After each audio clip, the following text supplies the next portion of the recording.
세례요한의 사역이라는 제목으로 오늘 말씀을 나눕니다. 예수님께서는 주의 종들을 구분할 때 보면 열매를 보고 구분하라고 가르쳤습니다. 열매는 곧 근본이고 구분이기 때문에, 열매는 근본이고 근원을 나타내기 때문이죠. 즉 본질이라는 거예요. 본질은 변하지 않습니다. 아무리 우리가 위장을 하고 그래도 본질은 반드시 드러나게 되어 있다라는 거죠. 우리가 얼굴에 이제 주근깨가 있거나 그런 것들이 있어도 화장을 통해서 우리가 다 감출 수 있어요. 그죠? 그러나 우리가 세안을 하고 나면 다 드러나는 거예요. 그러니까 본질은 그렇습니다. 그래서 본질적인 것은 안 변한다. 그래서 예수님께서 누가복음 6장 41절에 이렇게 말씀하고 있죠. 봅니다. 시작. 어찌하여 형제의 눈 속에 있는 티는 보고 네 눈 속에 있는 들보는 깨닫지 못하느냐. 그러니까 먼저 뭐예요? 자기 단점을 먼저 보라는 거잖아요. 근데 사람들이 자꾸만 내로남불 시대가 돼가지고 보면 자기 잘못은 자꾸 어떻게 덮어놓고 남의 티를 자꾸 드러내는 그런 시대를 우리가 지금 살아갑니다만은 그런 모습들이 신앙계까지 들어오면 안 된다 그 말이에요. 그래서 6장 43절에 주님이 다시 말씀합니다. 시작. 못된 열매 맺는 좋은 나무가 없고 또 좋은 열매 맺는 못된 나무가 없느니라. 그러니까 중간에 좋은 나무가 갑자기 나쁜 나무로 바뀌는 경우는 없다는 거예요. 그러니까 나쁜 나무였는데 어느 날 갑자기 좋은 나무가 될 수 있냐? 그것도 불가능하다는 거예요. 물론 우리가 이제 농부들이 얼마나 더 많이 정성껏 돌보고 거름을 주는가에 따라서 더 좋은 열매가 될 수는 있어요. 그러니까 그건 뭐냐면 나쁜 열매가 좋은 열매 된다는 게 아니라 평범한 열매가 좀 더 좋은 열매로 될 수 있다라는 거죠. 그러나 본질은 바뀌어질 수 없는 것이 창조의 원칙이라고 말씀합니다. 그렇기 때문에 이제 마지막 때에 주의 종들을 구분할 때는 열매를 보고 하라고 주님이 말씀하죠. 그래서 목자인지 삭군인지를 분별하라. 그러니까 요한복음 10장에 나중에 나옵니다만은 예수님 자신을 뭐라고 그래요? 나는 선한 목자라. 그렇게 말씀하죠. 그러면서 선한 목자의 근거가 뭐냐? 선한 목자는 양들을 위하여 자기 생명을 드리는 거예요. 그러나 삭군은 목자가 아니요 라고 예수님 말씀하잖아요. 삭군은 목자가 아니에요. 그러니까 목자가 있고 삭군 목자가 있는 게 아니라 목자가 있고 삭군이 있어요. 그러면 누가 삭군이에요? 위기가 닥치면 양들을 포기하고 자기는 도망가는 사람, 그가 바로 삭군이라고 주님은 말씀합니다. 그러니까 열매를 보고 우리가 마지막 때는 구분해야 되고, 교회도 결국은 열매를 보고 우리가 이제 이 교회가 정상적인 교회인지 건강한 교회인지를 구분을 해야 되겠다라고 하는 것입니다. 오늘 본문은 우리가 세례요한을 보면서 요한은 참 종인가 아닌가를 우리가 분별을 해보고, 우리들도 바로 이런 사람이 될 때에 하나님이 인정하시는 참 종이 된다라는 우리가 기억을 하고 우리가 실천에 옮기려고 해야 됩니다. 먼저 예수께서 세례를 베푸셨다라고 오늘 22절을 우리에게 말씀하죠. 그러나 본질상은 무엇입니까? 보면 뒤에 나옵니다만은 우리가 예수님이 지금 세례 준 건 아니었어요. 그죠? 뒤에 설명을 하겠습니다. 먼저 우리가 세례와 침례를 좀 생각을 해보려고 해요. 그죠? 전통적으로 장로교회에서는 세례를 줍니다. 세례는 뭐냐면 이 침례자가 물에 손을 묻혀가지고 머리에 얹고 그리고 안수하는 거예요. 침례는 뭐냐면 침례자와 수세자가 동시에 물에 들어가서 이 세례를 받는 사람이면 완전히 물에 잠기는 거잖아요. 그죠? 그래서 완전히 양쪽에 두 사람이 잡아가지고 완전히 눕혔다가 그리고 다시 이렇게 세우는 거예요. 그래서 우리가 침례는 물에 잠기는 거고 세례는 물뿌림을 받는 거, 물뿌림을. 그 차이가 있는데 그러나 의미는 뭐냐면 같은 의미예요. 그죠? 예수 그리스도의 보혈의 은총으로 말미암아 나는 이제 예수님을 믿는 사람이 되었다라는 것을 공개적으로 선포하는 게 뭐냐면 세례이고 침례입니다. 그런데 침례를 주는 교회에서는 세례를 인정을 안 해요. 그렇죠? 그래서 나는 장로교회 세례 받았습니다. 그래도 다시 침례를 받으라고 하죠. 장로교회에서는 침례를 인정을 합니다. 그래서 침례 받았습니까? 그러면 그냥 우리가 세례로 인정을 하는데 또 약간의 오해가 있다라고 볼 수 있다라고 하는 것입니다. 그래서 우리가 방법의 차이가 있지만은 의미는 같다. 그러니까 구약에 하나님께 드리는 예배나 오늘날 우리가 드리는 예배는 뭐예요? 본질은 같아요. 본질은. 그렇다고 해서 우리가 구약에 드린 예배가 신약과 달랐기 때문에 구약에 드린 예배는 그게 가짜야. 그러면 안 된다는 거죠. 구약의 예배는 하나님께서 그렇게 드리라고 명령하신 거예요. 그러나 우리가 성경적으로 본다면 사실 세례와 침례 어느 것이 딱 옳다라고 말하기는 어렵지만 그러나 우리가 성경의 여러 가지 장면들을 바라보면 세례가 오히려 낫다. 왜냐하면 요단강을 보면 드러납니다. 요단강은 시리아 즉 아수르에서 발원해가지고 갈릴리를 거쳐서 사해바다까지를 말하는 거죠. 그죠? 요단강은. 그래서 그 길이가 약 251km. 그러니까 굉장히 길게 흘러가죠. 그런데 폭이 약 30m밖에 안 돼요. 그러니까 한강으로 따지면 아주 턱없이 작죠. 그러니까 뭐 따지면 안양천보다도 더 폭이 좁아요. 안양천보다도. 그리고 깊이가 평상시에는 1m 정도밖에 안 나와. 깊이가. 그러니까 물이 없다는 거죠. 그리고 이제 우기가 와야 비가 많이 오면 그때는 어떠냐면 보면 폭이 1.6km까지 벌어져요. 그러니까 굉장히 넓다는 거죠. 그죠? 그리고 깊이가 3, 4m까지 물이 찹니다. 그러니까 우기 때는 요단강을 못 건너가요. 물살도 워낙 세기 때문에 이 요단이란 말이 보면 이 세차게 흘러가는 물이란 뜻을 갖고 있거든요. 그러니까 이제 비가 오는 때면 굉장히 물살도 세고 그리고 물 깊이가 커지기 때문에 위험하다고 볼 수 있습니다. 그런데 예수님 세례 요한 때 보면 이 요단강에서 주로 세례를 줬거든요. 그죠? 그러면 지금처럼 한 명씩 온 게 아니잖아요. 그죠?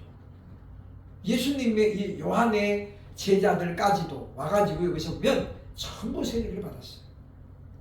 근데 이때 당시에는 여성들은 굉장히 노출도 안 됐었고 그리고 어떻게 해요? 굉장히 조심스러웠잖아요. 근데 이때 만약에 그냥 침례를 줬으면 어떻게 되겠어요? 지금처럼 우리처럼 이렇게 옷을 두껍게 입는 때가 아니지. 이스라엘은 낮에는 엄청 덥잖아요. 그죠?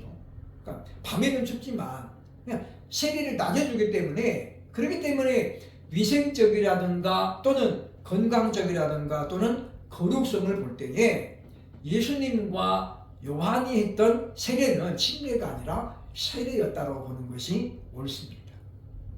그렇기 때문에 우리가 보면 그 이디오피아에서 온 네시가 돌아가다가 빌립을 통해 세례를 받는 장면이 나오잖아요. 거기다 보면 그 사람이 지금 예배를 드리고 가던 중에 만약에 홀딱 젖으면 어떻게 되겠어요? 문제가 있다라는 거죠. 그래서 우리가 그런 면을 볼 때에 세례를 받는 것이 오히려 성경적이라고 봐야 되지만 그러나 침례가 잘못됐다라든가 침례는 아니다라고 말하는 것은 곤란하다. 상호 우리가 성도, 성자, 성령의 이름으로 했기 때문에 인정이 돼야 된다라고 볼 수 있습니다. 세 번째 부분을 이야기해보면 이것은 지금 예수님이 세례를 주신 건 아니라는 거죠. 그죠? 왜냐하면 이것은 예수님의 제자들이 주신 거예요.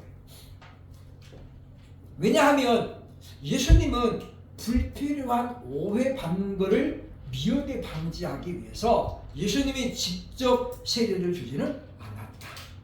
왜냐하면 사람들이 야 나는 그래도 예수님한테 직접 받은 거야. 니네는 다 작아야 작아. 이렇게 되면 곤란하다는 거죠.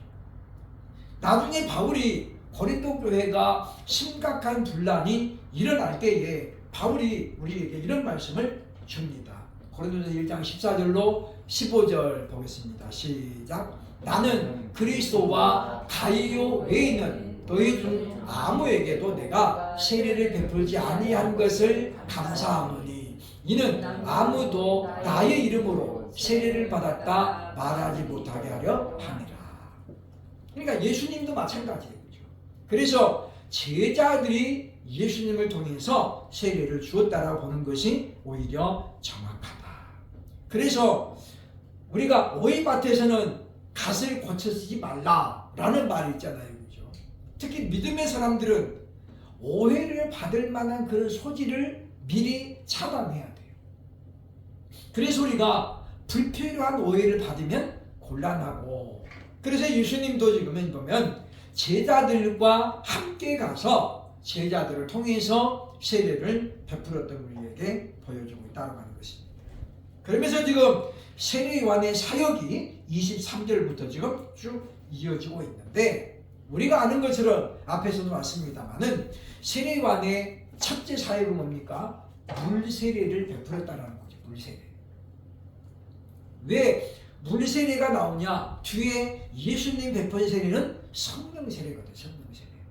그래서 불과 성령으로 받으리니, 그래서 물세례가 다르고 성령세례가 달라요. 그죠? 그래서 세례요한은 성령세례는 주지 못했다라고 했죠. 그래서 물세례를 주었는데, 예수님이 지금 공식적인 생애를 시작했지만 아직 요한이 옥에 갇히기 전이었기 때문에 세례요한의 활동은 왕성하게 이어지고 있었다라고 볼 수 있습니다. 그런데 요한이 베푼 세례의 특징은 뭐예요? 바로 회개의 세례라는 거죠. 회개. 그래서 마태복음 3장 1절로 2절에 요한이 이렇게 선포했습니다. 보겠습니다. 그때에 세례 요한이 이르러 유대 광야에서 전파하여 말하되 회개하라 천국이 가까웠느니라 하였느니라. 그러니까 요한이 지금 광야에서 충분히 훈련받고 준비해가지고 나타나가지고 한 말이 뭐였습니까? 회개하라 천국이 가까웠느니라. 그러니까 신구약 중간시대 말라기 선지자 이후로 세례요한이 등장하기까지 약 400년 기간 동안에 저런 메시지를 선포할 사람이 아무도 없었어요. 그런데 400년 만에 요한이 등장하면서 뭐요? 회개하라 천국이 가까이 왔다라고 선포하기 시작했죠.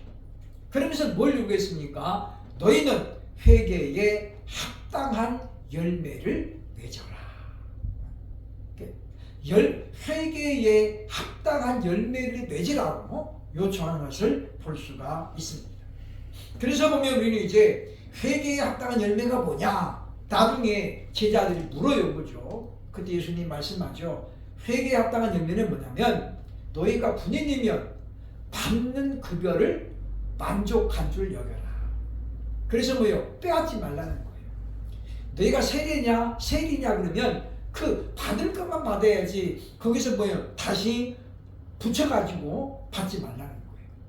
그러니까 원리 원칙대로 하는 것이 바로 회개에 합당한 열매라고 말하고 있는 것을 보게 된 것입니다. 그래서 우리가 예수 그리스도를 믿으면 우리에겐 반드시 뭐가 나타나요? 회개의 열매가 나타나야 돼요.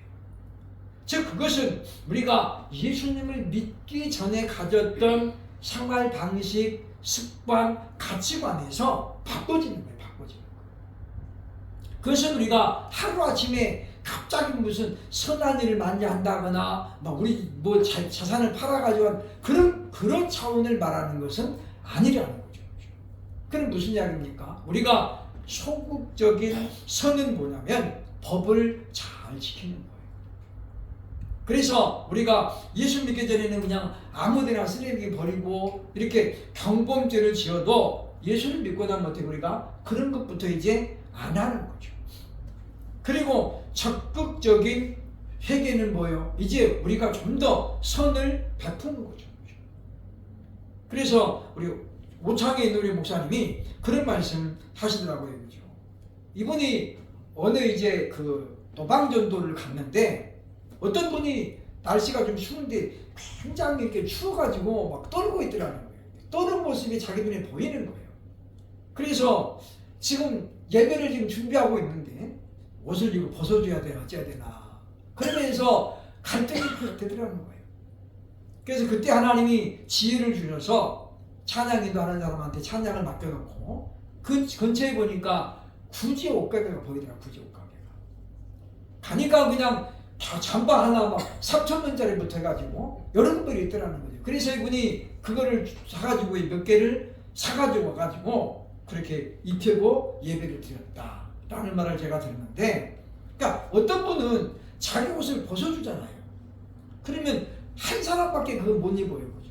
그 사람들 설마 아니 뭐 내가 5분이 너 5분 입어 이렇게 돌려갖고 입겠어요? 천만의 말씀이죠. 그죠? 손도 못 뜨게 하죠.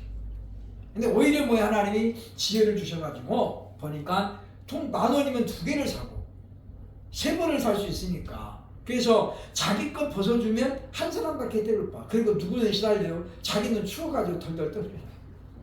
그러니까 우리가 그런 어떤 적극적인 열매로 돌아서는 것은 그 다음 단계라는 다음 단계. 그래서 우리가 처음부터 우리가 갑자기 변하지는 못한다라고 하는 것입니다. 그래서 이제 물로 세례를 베풀면서 요한의 핵심사에 보니까 회개하라 그렇게 설명합니다. 그러면서 보면 자신이 베푸는 물세례와 성령세례의 차이를 이렇게 설명하죠. 마태복음 3장 11절 보겠습니다. 시작. 나는 너희로 회개하게 하기 위하여 물로 세례를 베풀거니와 내 뒤에 오시는 이는 나보다 능력이 많으시니 나는 그의 신을 들기도 감당하지 못하겠노라. 그는 성령과 불로 너희에게 세례를 베풀 것이요 라고 가르쳐요. 그러니까 요한은 항상 선을 긋는 거예요. 선을. 경계선을 긋는 거예요. 그래서 자기가 그리스도의 사역으로 넘어가지 않도록 항상 자기를 주의하고 있다는 거잖아요. 조심하고 있다는 거예요. 또 우리가 피조물이 창조주 자리를 넘보면은 안 되는데, 그런데 많은 사람들이 뭐예요? 창조주의 자리를 넘보잖아요. 그러니까 문제가 되는 거거든요. 마찬가지입니다. 오늘날도 주의 종들이 아무리 큰 일을 하고 위대한 일을 하는 것 같아도 사실은 그로 하여금 그렇게 일하게 만드는 이가 누구냐? 하나님이라는 거예요. 그분들도 다 알죠. 알면서도 어떻게 알면서도 자꾸 자기를 앞에 내세우는 거예요. 그러니까 모세가 부르는 구원의 노래는 하나님을 드러내는 거였잖아요. 그런데 오늘날 뭐예요? 자꾸만 사람들이 자기를 드러내요. 내가 300명 모인 교회 5,000명으로 부흥시켰습니다. 이렇게. 그러면 누가 부흥시킨 거예요 지금? 다 자기가 했다는 거예요. 자기가. 그럼 하나님은 뭐 하신 거예요? 근데 우리가 그분들이 말씀 시간은 뭐라고 그래요? 하나님이 저렇게 사용하셨습니다. 그러면서 꼭 뒤에 가서는 뭐예요? 자기가 했다고 하는 거죠. 그러니까 우리가 이걸 우리가 보면서 구분을 해야 되겠다라고 하는 것입니다. 그러면서 세례 요한의 두 번째 핵심 사역이 나오죠. 바로 예수 그리스도를 증거하는 사역이었다라는 거예요. 이것이 이제 굉장히 중요한 말씀이죠. 요한은 처음부터 자신은 그리스도가 아니다 라고 했어요. 그죠? 네가 엘리야냐? 아니다. 그럼 네가 그리스도냐? 아니다. 그랬어요. 그죠? 그러면서 자기를 뭐라고 했습니까? 나는 이사야의 예언처럼 광야에 외치는 소리로다. 나는 어린 양 대신 그리스도의 길을 예비하는 자다. 다시 말하면 뭐예요? 안내자라는 안내자. 누구를 소개하는 내 뒤에 오시는 예수님을 소개하는 일이 바로 요한의 핵심 사역이었다는 거죠. 그래서 우리가 요한이 그렇게 처음부터 나는 그리스도가 아니야 라고 말했던 건 뭐냐면 군중들의 관심과 기대를 포기하게 만드는 거예요. 혹시라도 이분이 그리스도가 아닐까. 그래서 뭐예요? 예수님이 높아져야 되는데 자기가 높아질까 봐. 그래서 우리가 세례요한은 그러기 때문에 오늘날 주의 일꾼들이 반드시 본받아야 될 롤 모델이라고 볼 수 있습니다. 그래서 우리는 우리의 정체성에 대한 확신이 더 있어야 돼요. 나는 누구인가? 라는 질문을 던져보고 그리고 1분 1초도 망설이지 않고 나는 주의 종이다. 나는 하나님의 일꾼이다. 라고 하는 그와 같은 정체성이 항상 세워져 있어야 된다라고 하는 것입니다. 이는 자신이 하나님의 사명을 온전히 감당하려고 하는 각오가 있었기 때문에 가능한 거라는 거죠. 그러니까 예수님도 제자들을 보내면서 뭐라고 그래요? 너희를 보내기를 뭡니까? 이 양을 이리 가운데 보낸 것 같다. 그러면서 뭐예요? 너희를 파송한 자가 있다는 걸 너희는 항상 기억하라는 거예요.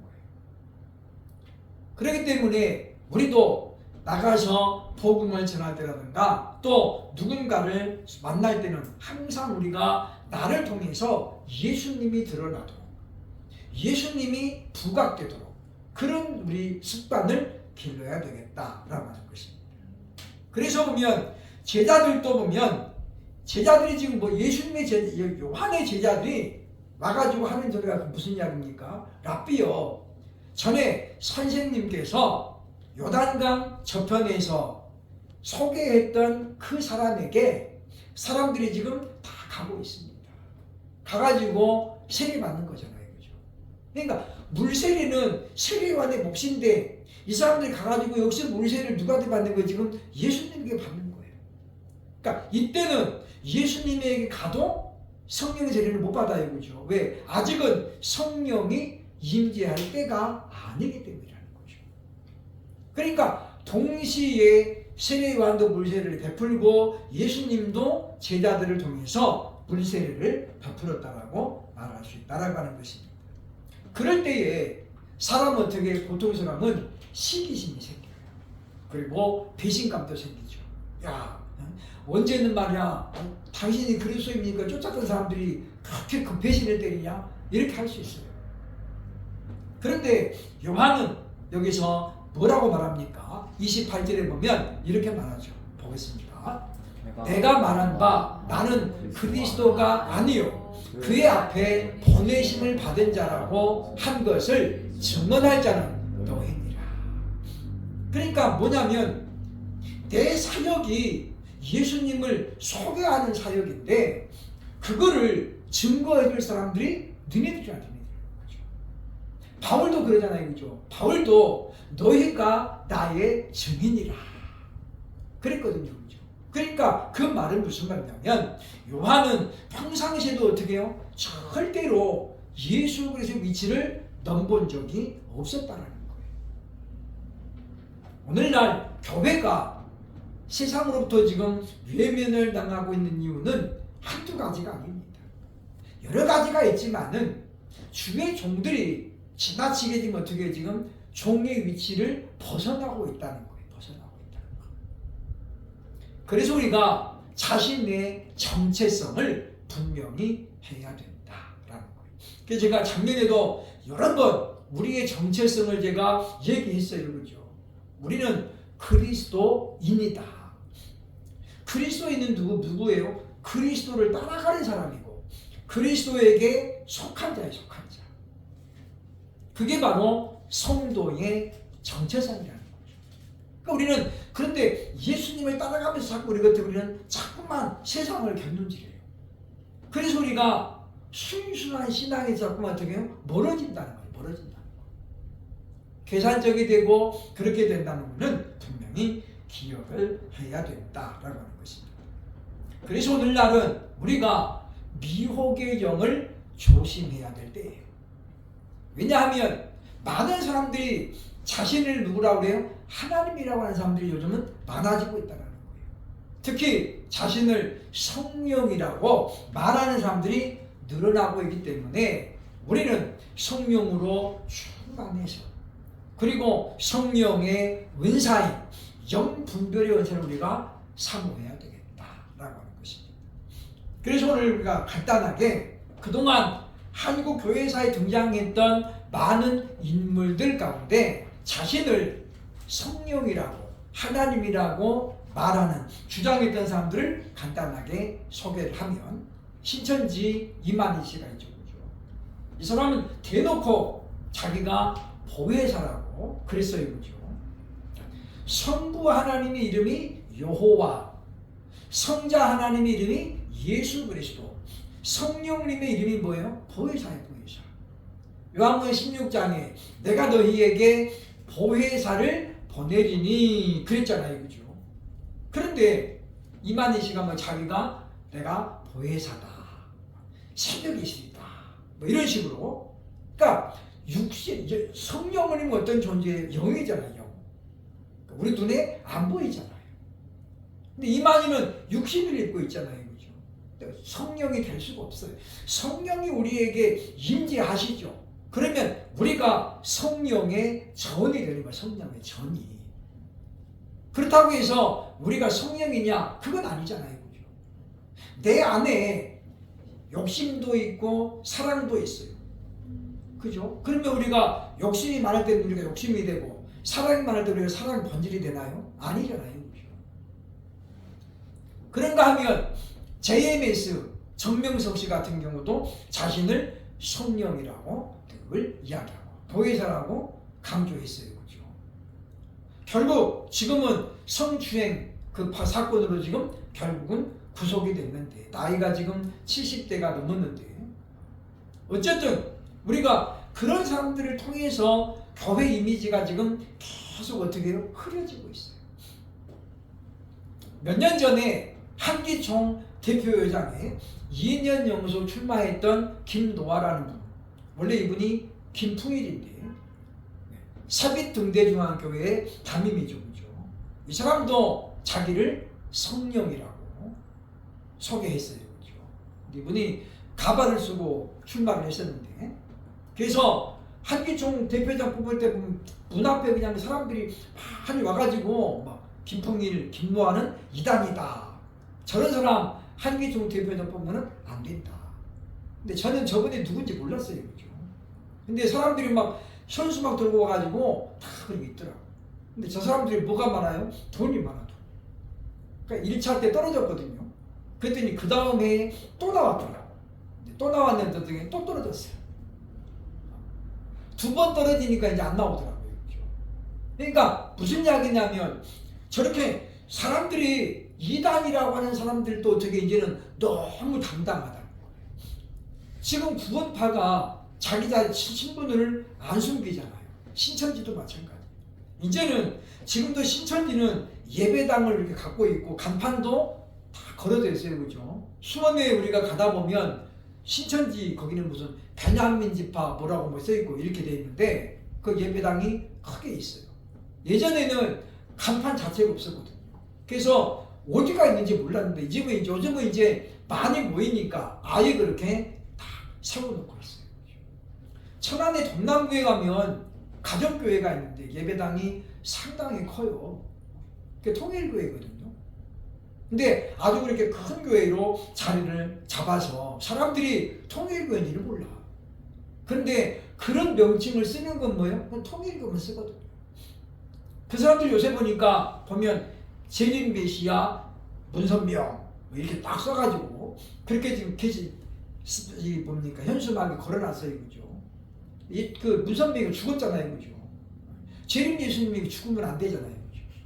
근데 우리가 문제가 뭐냐면, 그런 사람들을 지지하고 따라다니는 사람들에게도 뭐예요? 책임이 있다는 거예요. 왜? 그 사람들이 그렇게 만드는 거잖아요. 그죠? 아무도 그냥 다 위에 맨나면 어떻게 해요? 그 사람 하다 말잖아요. 근데 추종자가 생기니까 더욱더 세력이 커지는 거예요. 커지는 거예요.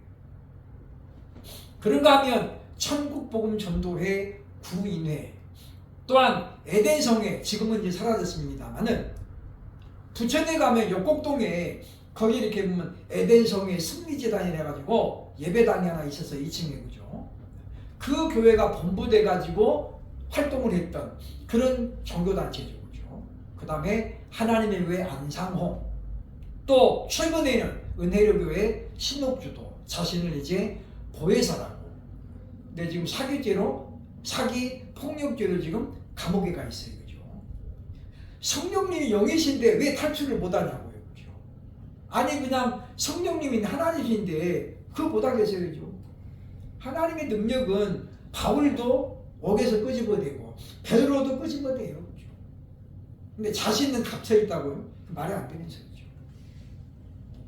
최근에 전광훈 목사님이 설교 시간에 자기 입으로 한 건 아닌데 그 교회 유명한 신학 박사가 출석을 하는데 그분이 그랬대요. 목사님은 사람이 아닙니다. 성령의 본체입니다. 그랬다는 거죠. 그랬더니 막 사람들이 아멘. 그래서 그때부터 이제 이 전광훈 씨도 나는 성령의 본체다.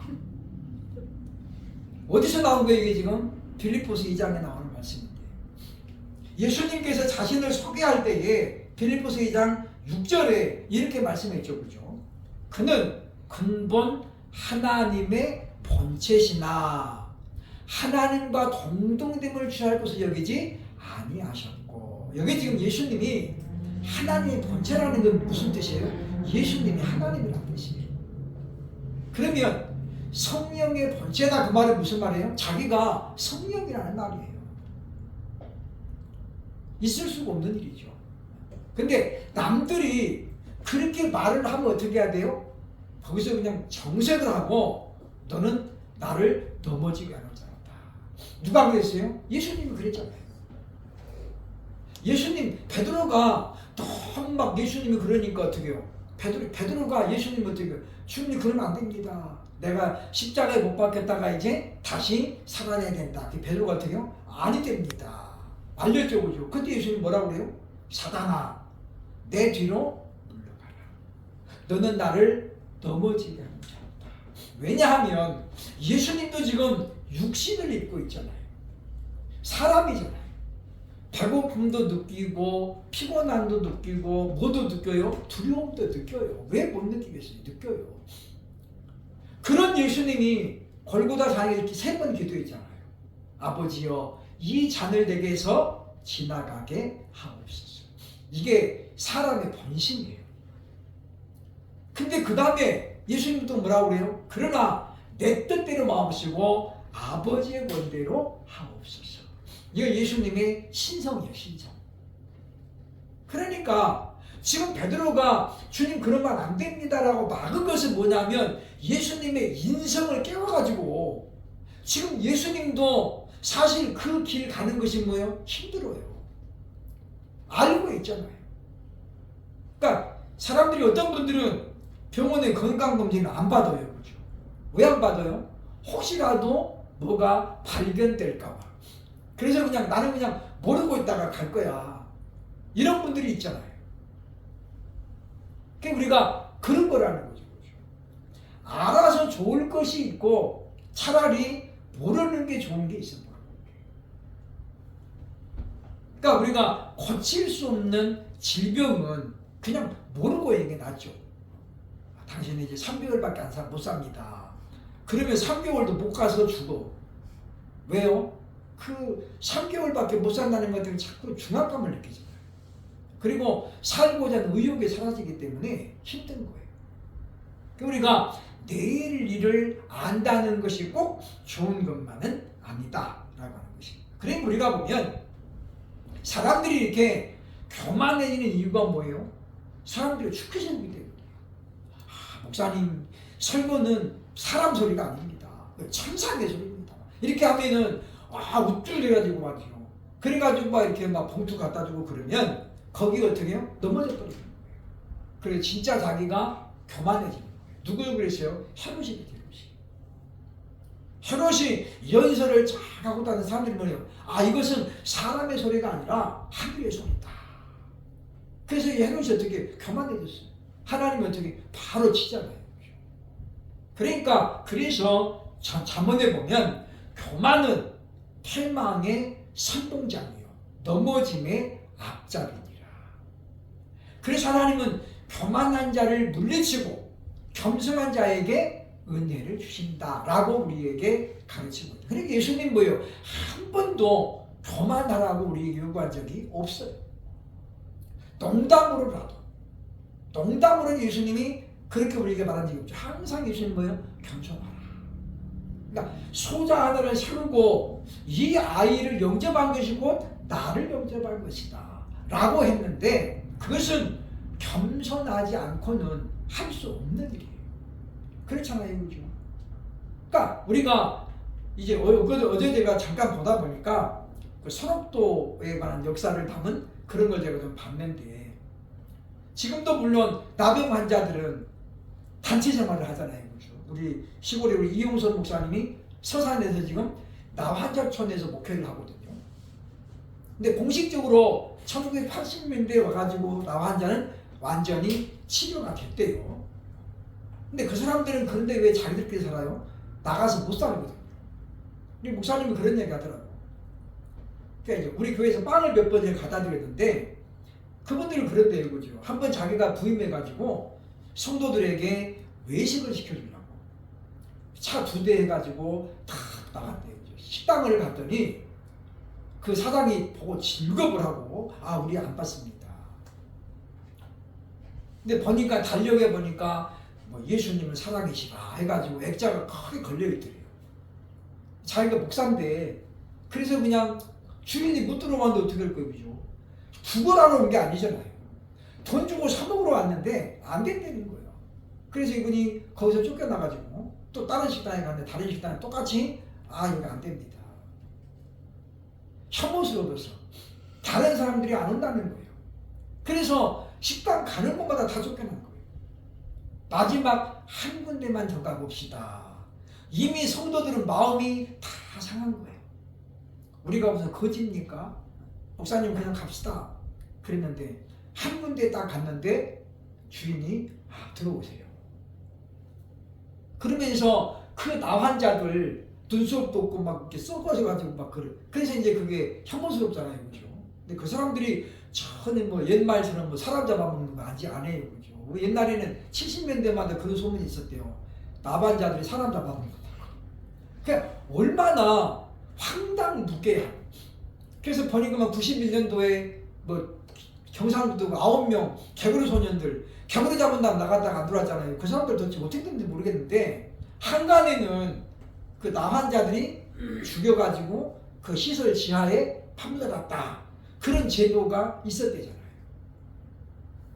어쨌든 우리 그 목사님은 참 대단한 것이, 이제 그분들 가면 뭐 저들 데리고 그때 신방을 같이 갔었는데 가자마자 막 커피 내놔 그러더라고요. 아니, 커피 몇 개 놨어요, 자기가. 커피 내놓으래요. 그러면 그분이 커피를 이렇게 타가지고 오는데 보면 새끼손가락이 없고 이렇게 막 그랬는데 이렇게 저어가지고 타고 와요. 나는 못 먹겠더라고요. 그분은 뭐 아무로 가지고 그냥 커피여가지고 목사님 마십시다. 그래 마시는데 일단 그 양 냄새가 많이 나잖아요. 그분들이, 그죠? 화학 냄새가 너무 많이 나요. 커피 냄새가 안 나. 이게 똑같은 커피인데도 그 냄새가 얼마나 강한지.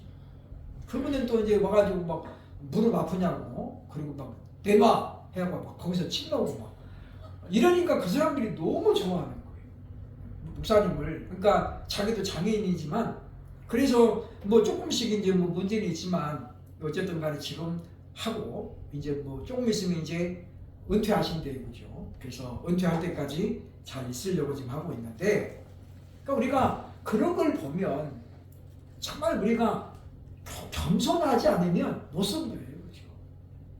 그러니까 그런데 그 집에 딱 들어가더니 그 집은 성당 다니는 사람인 거예요. 예수 믿는 사람들은 다 쫓아냈는데 성당 다니는 사람은 받아들이더라고요. 물론 시간적으로 보면 몇 군데를 가다 보니까 점심시간이 지났어요. 그러니까 이제 이 집은 이제 올 사람들 다 다녀간 거예요. 어떻게 보면 그렇게 보면, 아, 이제 손님이 안 올 시간이니까 받아도 된다라고 생각할 수 있죠.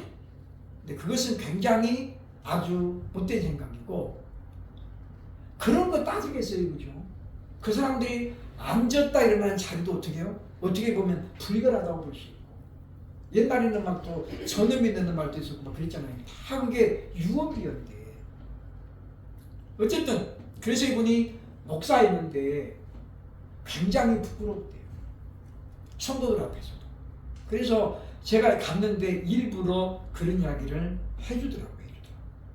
그래서 정말 교회가 위선적일 때가 많다는 거잖아요. 그 사람들 그냥 잘나는 것도 아니고, 제가 며칠 전에 대전에 바퍼 하루 봉사활동을 하러 갔다 왔어요. 그죠? 11시 반부터 해가지고 1시간 예배 드리고, 그리고 이제 밥을 주는 거예요. 처음에는 한 20명 이렇게 앉아있어서 저도 그냥 가서 자리에 앉아있었어요. 그죠? 똑같이 노숙자처럼 앉아있었는데 11시 반쯤 되니까 사람들이 오기 시작하더라고요. 12시 되니까 좌석이 한 250석이 넘게 꽉 차는 거예요. 제가 얼른 일어났죠. 그죠? 얼른 일어나서 저는 이제 가서 이제 준비하려고 있었는데, 1시간 예배를 드리는데 사람들이 꼼짝 않고 있어요. 그걸 보면서 야, 참 밥의 힘이라는 게 대단하구나. 근데 저는 이제 옛날 생각하고 이렇게 밥 주고 막 김치 이렇게 그런 걸로 알았거든요. 그것도 아니에요. 요즘은 그냥 바나나라든가 이렇게 해가지고 하나씩 나눠주는 거예요. 사람들이 다 비닐종이나 들고 오고, 어떤 사람은 종이 가방 이런 걸 다 들고 왔어요. 왜 들고 왔냐 했더니 이 사람들은 매주마다 거기 사니까 이제 다 받아갖고 가는 거예요. 화장지도 받아가고, 마스크도 박스로 받아가고, 바나나가 좋은 거 가져가고, 빵 가져가고, 음료수 가져가고. 그날은 우리가 이제 또 김천에서 피자 만드는 팀이 와가지고 그 자리에서 직접 피자를 만들어가지고 다 이렇게 조금씩 나눠줬어요. 그죠? 그때 사람들이 그걸 받으면서 많이 달라지는 거냐면, 그게 나눠주는데 다 고맙습니다, 감사합니다, 수고하십니다, 다 한마디씩 하는 거예요. 그래서 참 저분들이 이제 훈련이 됐구나, 제가 생각할 때. 매주마다. 그런데 보니까 저도 못 입어보는 그런 메이커 입는 옷을 입고 온 사람들이 몇 사람 보이는 거예요. 그래서 보니까 뭐 콜롬비아인가 그것도 있고요, 네파 하가시 나온 거 그런 것도 있고, 막 그런 좋은 옷을 입고 온 사람들이 꽤 많고, 또 30대 젊은 사람들도 많이 보이는 거예요. 그러니까 어떤 분이 그러더라고요. 그죠?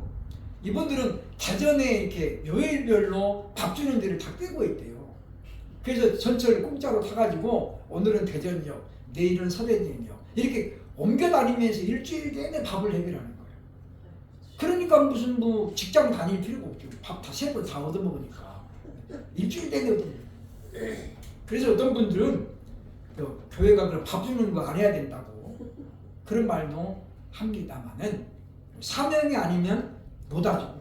저 같은 사람은 하라고 해도 못 해요. 어떤 분이 덩치 큰 사람이 와가지고 막 설교 시간에 뭘 하더라고요. 그죠? 우리 그 하는 목사님이, 제가 일부러 사진 찍어 왔는데 덩치가 큰 분이에요. 이분이 가가지고 이렇게 딱 잡으니까 뭐야 막 하다가 이제 딱 보고 자기보다 덩치가 크니까 조용히 끌려가더라고요. 저 같은 사람 잡으면 어떻게 해서 와 그러면 그냥 제가 톡 떨어지죠. 그러니까 보니까 그거 아무나 하는 게 아니고 하나님이 보니까 다 이렇게 요소요소에 쓰시더라라고 하는 것인데, 그러니까 우리가 분명히 기억할 건 뭐냐면, 사람은 누구를 막론하고 뭐예요? 피조물이고 죄인이에요. 그래서 어떤 경우에도 피조물이 창조주의 자리로 넘어가면 안 되는 거예요. 넘어가면. 그러면 그때부터 그는 뭐예요? 잘못되는 거죠. 계시록 8장에 보면 큰 불 붙는 별 하나가 떨어진다고 했잖아요. 그건 제가 여러 가지 설명드려요. 그게 하늘에 있는 별이 아니에요. 그죠? 별과 같이 빛나는 이름 있는 사람. 그 사람이 어떻게 나는 거예요? 타락해가지고 떨어지는 거예요. 그게 뭐예요? 탈선이에요. 탈선. 그러면 그 사람의 영향을 받는 사람은 어떻게 다 죽는다고 했잖아요. 그래서 우리가 보면 우리 믿음의 사람들은 항상 성령에 우리가 감동이 되어서 그죠. 그래서 우리가 분리를 해요. 공과 사가 다른 것처럼 분리해야 되지만 우리는 어쨌든 간에 마지막 시대에 우리의 정체성을 늘 분명히 하고 요한처럼 자신의 사명을 바로 알고 끝까지 그 사명을 감당하는 저와 여러분 될 수 있기를 주의 이름으로 축원합니다. 아멘.